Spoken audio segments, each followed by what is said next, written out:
अगर मुलजम ने काबिल एतराज तस्वीर सोशल मीडिया पर एक प्लेटफॉर्म से दूसरे प्लेटफॉर्म के ऊपर ट्रांसफर की, भेजी, चाहे किसी फ्रेंड को, सोशल मीडिया सर्कल के अंदर, इंस्टाग्राम, फेसबुक, टिकटॉक, किसी पॉर्न वेबसाइट के ऊपर, व्हाट्सएवर, तो वो बेल का हकदार नहीं। ये एक संगीन नौयत का जुर्म होगा। ऑल दो ये जो सेक्शन है ये प्रोहिबिटरी क्लॉज में फॉल नहीं करता, फिर भी इसके अंदर बेल ग्रांट नहीं की जा सकती। अस्सलाम वालेकुम फ्रेंड्स, कैसे हैं आप सब? I am sure all are fine. This is Mubashar Iqbal Chauhan, advocate high court. बहुत इंटरेस्टिंग जजमेंट भी है और प्रोपोजिशन साइटेशन भी आपको बताता हूँ, प्रोपोजिशन भी है साइबर क्राइम से related.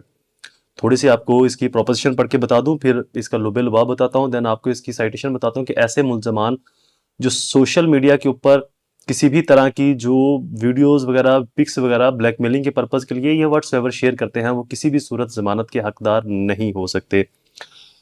Prevention of electronic crime act 2016 section 21 and 24, CRPC section 156 and 497, caption unauthorized of objectionable pictures disseminated, objectionable pictures on social media, registration of FIR applied, post arrest bail, availability of evidence, commission of heinous crime. The petitioner has committed a heinous crime by sending sexual explicit picture of complainant to her father, husband, friends, as well as social media circles, by posting some of Facebook, Instagram, TikTok, and porn websites.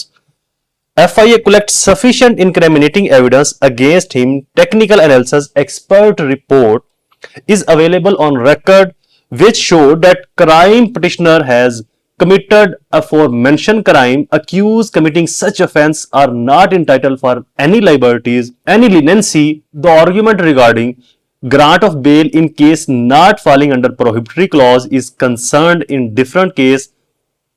Under Prevention of Electronic Crime Act, bail is dismissed. अगर मुलजम ने काबिल एतराज तस्वीर social media पर एक platform से दूसरे platform के ऊपर ट्रांसफर की, भेजी, चाहे किसी फ्रेंड को, सोशल मीडिया सर्कल के अंदर, इंस्टाग्राम, फेसबुक, टिकटॉक, व्हाट्सएवर, किसी पॉर्न वेबसाइट के ऊपर, तो वो बेल का हकदार नहीं। ये एक संगीन नौयत का जुर्म होगा जिसके अंदर बेल ग्रांट नहीं की जा सकती। ऑल दो ये जो सेक्शन है ये प्रोहिबिटरी क्लॉज में फॉल नहीं करता, फिर भी इसके अंदर बेल ग्रांट नहीं की जा सकती, जिसमें मुलजम की बेल को रिजेक्ट किया गया। वैसे यहां पर आपको बता दूं कि साइबर क्राइम से रिलेटेड मेरी बहुत सारी वीडियोस मेरे चैनल के ऊपर अपलोडेड है। वहां पर मैंने बहुत सारे तरीके और वेज बताए हुए हैं, कुछ फ्री ऑफ कॉस्ट भी हैं और कुछ के अंदर आपको थोड़ा सा एक्सपेंस, सारी बातें वकील इंगेज करना पड़ेगा तो आपके एक्सपेंस भी आएंगे।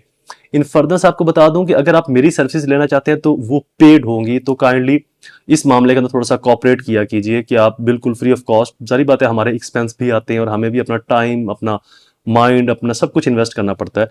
तो अगर आप फ्री ऑफ कॉस्ट इसके अंदर आगे चलना चाहते हैं तो आप फिर FIA की वेबसाइट के ऊपर जाकर ऑनलाइन अप्लाई कर दें, वहां पर आपका कोई एक्सपेंस नहीं आएगा। वीडियोस कंप्लीट, दोबारा हाजिर होगा किसी और इन्फॉर्मेटिव वीडियो के साथ। तब तक मुझे अपनी दुआ में जरूर याद रखें। अल्लाह आप सबका हामी नासिर हो। वस्सलाम।